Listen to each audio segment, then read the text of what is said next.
They say walk in your truth and not in your shadows. They also tell you you're too much, making you feel like a burden, but they always want you to speak up for what isn't spoken. Unspoken truth, hiding behind an unspoken poet, unspoken stories, never get told by unspoken words.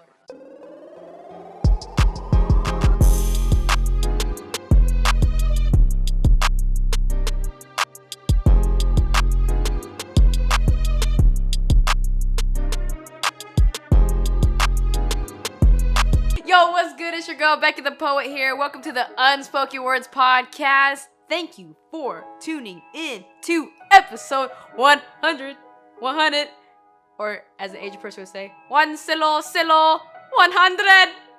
We're at 100, you guys. Thank you for tuning in. For those who are listening, if you can count how many times I say thank you, DM me. Be the first one to DM me. I'll send you a hoodie.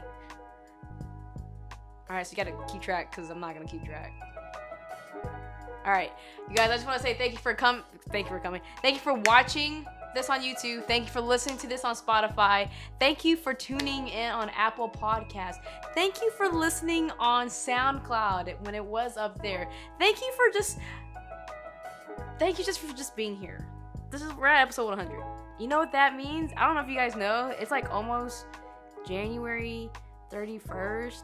It is, or after, before, whatever it is, but we've already hit 3 years. Usually what happens is around this time, I throw an event of all the poets who have been on the show in this season, but because of COVID, we ain't doing it. No, but it's okay. It's all good. It means I'm plotting for something bigger and better. You know what I'm saying? 2021, bigger. I don't know how to do that dance. We ain't gonna do it. We're just gonna stop. I just want to say it has been a journey, just making it to 100. I honestly didn't think I was going to make it to 100, but with a lot of support from you guys listening, a lot of feedback from you guys, shout out to my regular listeners, shout out to everybody who has been paying attention, shout out to the team, shout out to the friends and family, shout out to my family and friends who bought every hoodie and everything that I've made or try to sell. A lot of times I get it off for free, like today. How many thank yous is that? I don't know. For today's episode, it'll be a lot of recapping, a lot of just talking about my guest, my mindset. I've been saying a lot, still can't get that shit together, but it's okay. I'm not perfect. You're not perfect. We're not perfect, but we belong. We're gonna cheers to episode 100.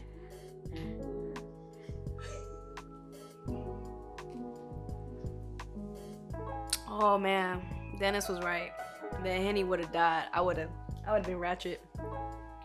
What do y'all say when y'all kids? You would have driven the boat. Pause. In season 1, you guys are tuning in to episode 1. I was at Wolf Nation Studios.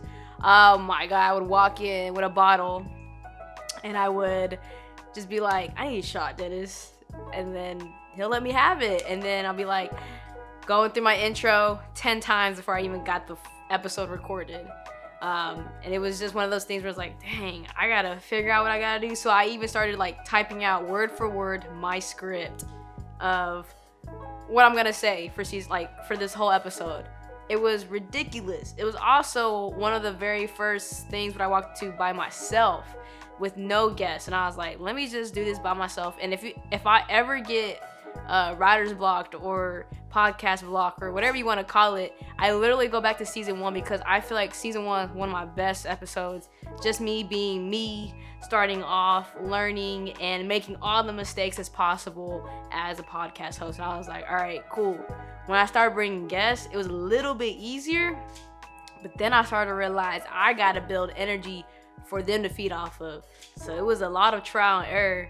And a lot of times it made me learn that the people that I choose to be on my show, I gotta make sure there's a connection. And that's one important tip I want to give to anybody who is starting a podcast or has a podcast and you're trying to figure out, do I need guests? Who do I bring? Make sure the energy is there. you gotta make sure it's there. Like, y'all gotta be connected, sparking, and the conversation just flows. Because sometimes when it comes down to podcasting, we all say this: it ain't an interview, we just gonna have a conversation. And it's like, cool, but you still gotta ask the first icebreaker to get that going. And you gotta find that right topic for that person to intervene, right? So make sure that everything is just connecting. It's not the shot. It's just me being excited that we're here at episode 100. Thank you. I don't know what number we're on, but let's go. The biggest lesson I've learned from season 1 was to not think so much about what you're gonna start talking about, because you get so caught up into planning that when you don't ever make a mistake, meaning you don't ever learn from what you have made, right? So I've learned to just freaking do it, and then if I made a mistake, the next episode will be better. Like, promise you that. The next season is gonna be better. The next event is gonna be better. The next poem performance is gonna be better. So you always want to make that mistake, just do it, and you go back and reevaluate yourself. The biggest thing I had to improve on to get to season 10 was to do more research about my guests. Sometimes we get caught up in having just friends on the show. It comes easy. But if you want other people on the show, you can't just have them on the show. You kind of just have to do research into it and know who you're talking to, and not just be like, oh, you worked with Nike. Cool, I want you on the show. And then when you get on the show, that's all I know of you. And it just becomes an awkward conversation. So do your research when you're bringing in any guest, any brand, any product, anything. This light is hot as hell. Is there wearing a hoodie? That's really amazing. I know, it's like right here, like. It looks great though. Have I ever felt better after recording an episode with someone? And that's a yes. I feel like sometimes I walk into episodes kind of on the dark side of things, and when I walk into it, having the conversation with them and then walking out of it, I'm like, wow, like I kind of discovered something else about myself, an answer to a problem that I had walking in, but I answered it while interview, listening to them, or even answering my own issues. So yes, I felt better after having a guest on the show before. 5 of my favorite guests that I've had on the podcast, and this doesn't name all, just the 5 that I'm limited to. I would say Ebony Stewart. She was amazing. I actually was really nervous with that interview, if she could not tell. But if you're watching this, you were great. 4, 5, am I counting down? It's not really no. Okay, really no order. Sophia Takor, one of my favorite poets. Was finally able to make it happen. She's all the way out in the UK, and I just thought it was amazing for me to make it happen out of the country, which I never thought I was gonna make it happen. Like, I just thought we're gonna keep it in Texas, in the US, and I was like, that's it, y'all. We ain't gonna go international.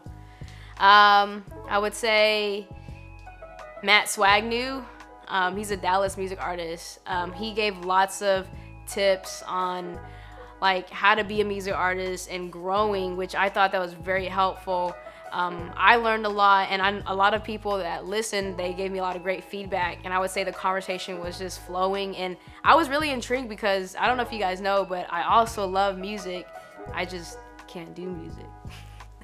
We're at 3, so 2, I would say, going down to, I was 100 episodes, a lot of people. I would say Sin. Sin was one of my guests from season 1, and we've talked outside of podcasting and in poetry world, but he's just an amazing guy. Dropped a lot of knowledge, and just learning more about him and what he's doing to be a full-time poet, or trying to be a full-time poet. Like, his hustle's different, so tackling his mind was just amazing, because I mean, I don't think like him, so to hear how he thinks and how he hustles is just, dude, it was dope. My last one. I'm just gonna say this just because we have great conversations every time. I'm gonna say Dennis from He's also the video guy, audio guy behind this, but his conversations, every time he's on the show, it's always great. It's like we talk every day, but when we're on the show, it's things that we don't talk about that kind of just make sense coming together. And it's like a whole different side of him that I don't see when we're talking everyday life. You're like, I talk to Des every day. Like, yeah, it's true, but it's different when you're in like recording mode. It's more professional, and to hear that side of him, it's great. Like, it's actually pretty cool because we always mess around. That sounds weird. No. Simone's here. It's all good, bro. 2 things I wish I could change would be not putting so much money and worrying about sound or how it looks early in the game, and just working with what I had at that moment in time. Number 2 is I wish I didn't have a day job if I was doing this, because I've learned that having a day job drains you when it's time to come down to the interview.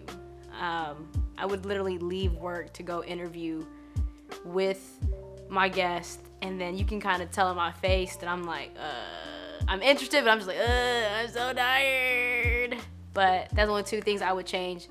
2 things I wouldn't change would be my energy, personality. Those things makes me quirky, but also, I don't know if you guys notice, when I'm interviewing and having a guest, I'm a little bit more serious, and I kind of like that aspect because it brings a different side of me, and it brings a different kind of like story that I want to bring out with my guests.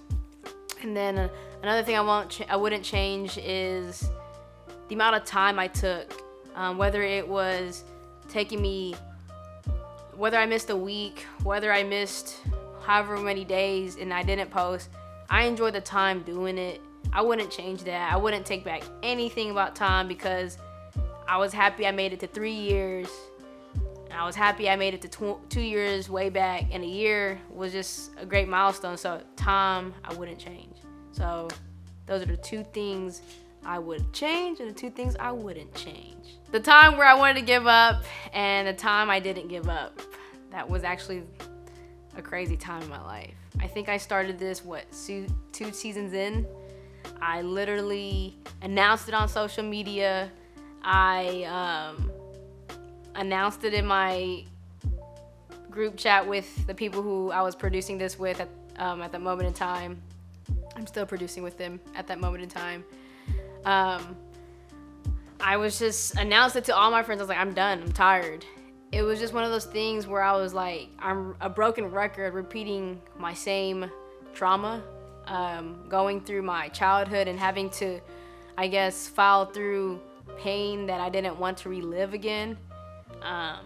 It's kind of like the poet Lisa Harris said, not all trauma stories are great poems, right? And some would disagree. Like, some would agree that trauma in your life is a great poetry topic all the time.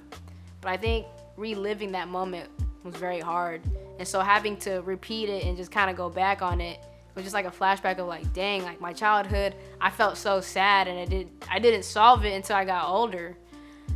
And I didn't want to give up, just because I had some people who were listening and they were supportive of what I was talking about, and they were there for me, which made me feel like, okay, I wasn't being judged, or this was an okay topic to talk about, or being me in general was like fine, you know, because we go through a life of like, oh, we're supposed to be happy all the time, that you can't showcase your sadness. But when you do, people kind of frown upon it, like, why did you post that? Or why do you have to say it like that? You know, why can't you look on the positive side of things? But sometimes, I always say this, you got to be negative at some point in your life for you to be positive again. So that was that time. Are you glad you didn't give up? Am I glad I didn't give up? Yes. I probably would have made it to episode 100. I was just rehearsing this in my car, and I was like, yo, Becky, you made it to episode 100. You almost gave up, and you didn't, which is great, because all the time that I put into this afterwards, after that shutdown, I was like, all right, let's go. Let's work harder. Each episode, I had to be better. Each event, I had to be better. So it was just one of those things, was like, I felt energized after each milestone of like, all right, I did 50. Let's go to 100. I did 2 events. Let's go to 4. Like, let's go. What would you tell us? If you ever felt like you wanted to give up on something, even if you loved it so much, you like, oh, I never thought I would be able to think about feeling this way. Just weigh out your pros and cons. Does it make you happy? That's the most important question, right? If it doesn't make you happy anymore, you don't have to do anymore. You shouldn't be forced to do something that you aren't happy about, right? I know some great artists who are great. They can draw me and it looks like they took a picture of me, but they don't want to do it right. They don't want to do it anymore, you know? And sometimes what you like can turn into a job and you're just feeling like, man, like it's not worth it anymore. It's not worth the sacrifice.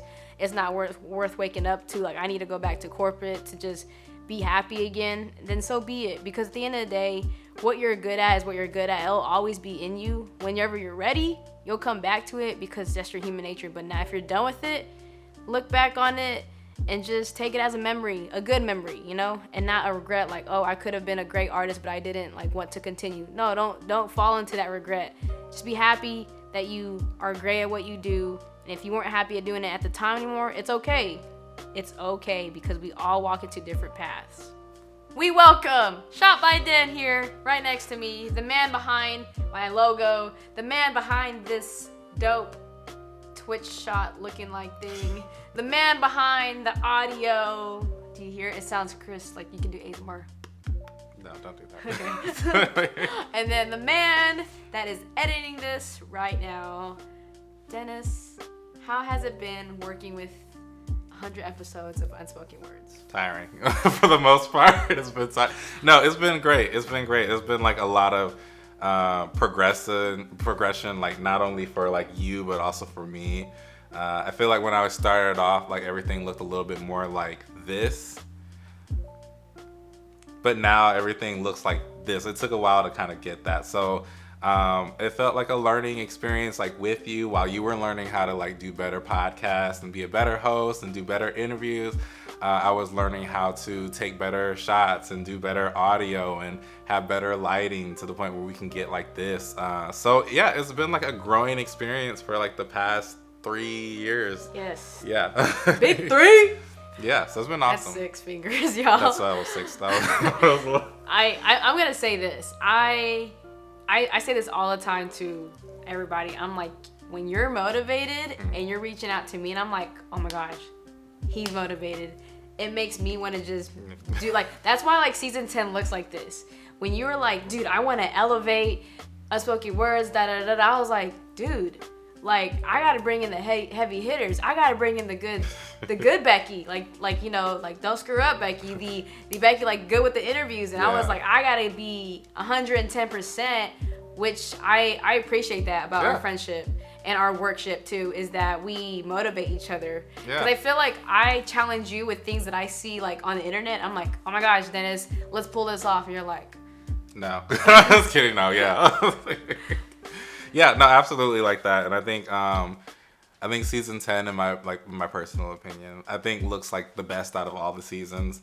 And that just comes from like the experiences that we've had throughout this time, you know, because we've had so many different setups. You had different formats. First we were doing it in the studio, and then we were doing it in a bigger version of the studio, and then you were traveling everywhere, and then, you know, we did it like here, and then for the last one we did it like in a super awesome studio space. So it's just been growth all over, you know. So I feel like really pleased with like the progression Unspoken Words has made. So I'm really proud of that. Like, you should be proud of that too. I'm very proud. Yeah. If I ever died in life, you guys just go back and watch that. And that's just all I want to leave the world with, is just Unspoken Words and all my personalities. And it's dark, but that's what it is. God. Thank you, Dennis. You're welcome. And 3, 2, 1, and wait. For all you don't know, she's been on the show before. She's been behind the scenes a lot. She's been getting me in order. She's the reason why I have it's not stupid. She's the reason why I have a content calendar. She's the reason why I reply back to your messages all the time. She is the reason why. She is the what did I call you? I don't know what you called me. I called you something one day, and usually that's what I'm called. Harassment. Oh yeah, you did call me harassment. But this is Simoné. Simoné. I don't know how to pronounce her real name. I mean, not her Instagram name, but her real name is Simone. Oh yeah, Simoné. So how has it been? I know you've been in the outside life of Unspoken Words, you know, but then when you moved out here, I kind of kidnapped you. Yeah, you did. And I was like, Simone, I need your help. And you're like, well, I mean, I'm around it every day. You were like, build my website. I was just like, I don't know how that's about to go. It looks good, by the way. If you haven't checked it out, BeckyThePoet.com. Check it out. Don't ask for me to do it for you. It's a no for me. That's not my ministry, so.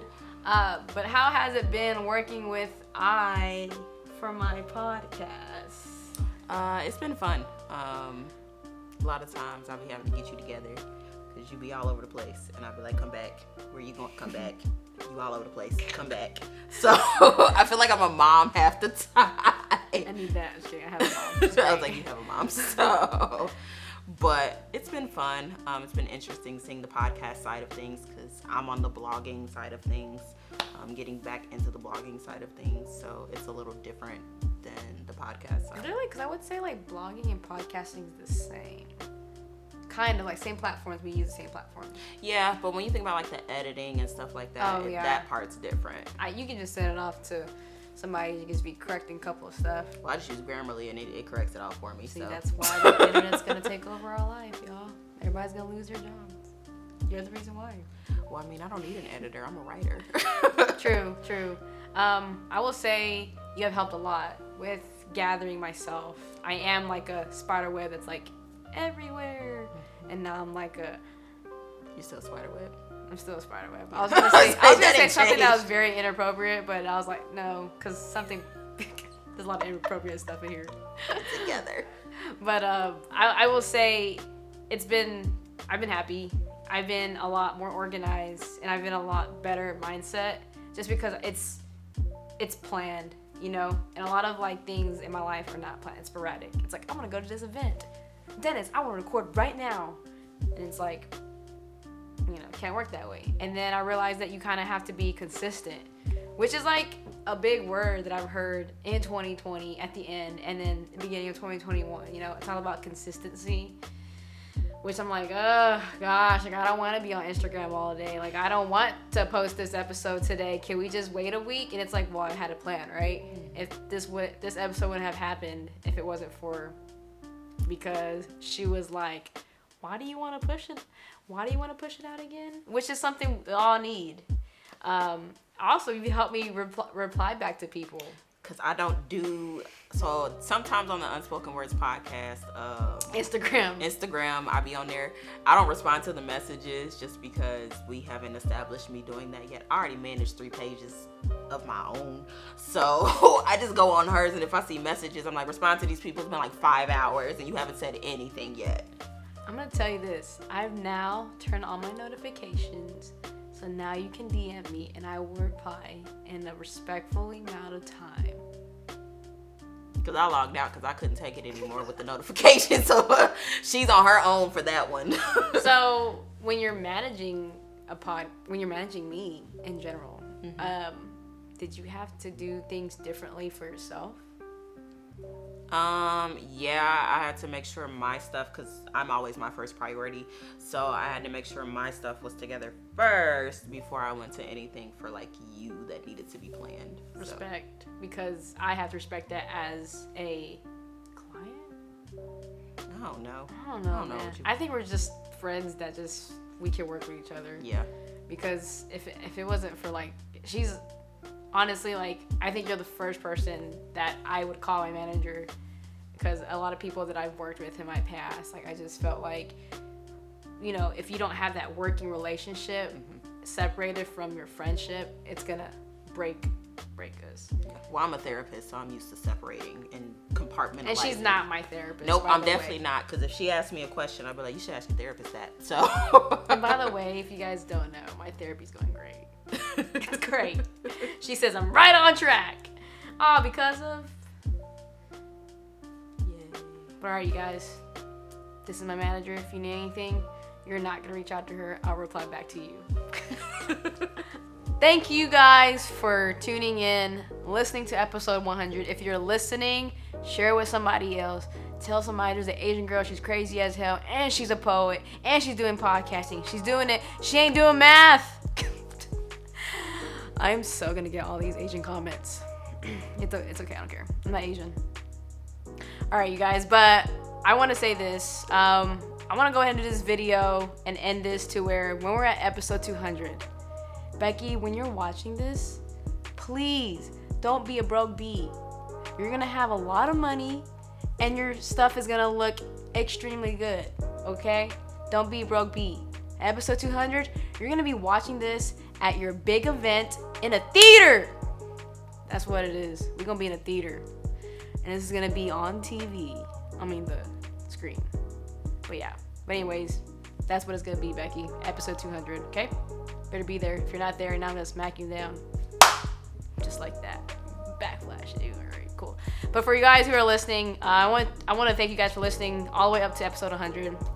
If you guys haven't learned anything from me now, you know, I think this episode is it. Like, I drop a lot of good stuff. Like, just, like, backtrack to, like, 1 minute. But anyways, I love you guys. Thank you so much, you guys. Have a shot tonight. Party hard. We're at 3 years. Baby! 3. Let's go. And we're about to go into 4 soon. Watch this. 2022. We gonna be there. That's it, Dennis. If you haven't yet, please subscribe to my YouTube at Becky the Poet. And then follow me on Instagram, Becky the Poet, and the podcast, Unspoken Words Podcast. All right, you guys. Love ya.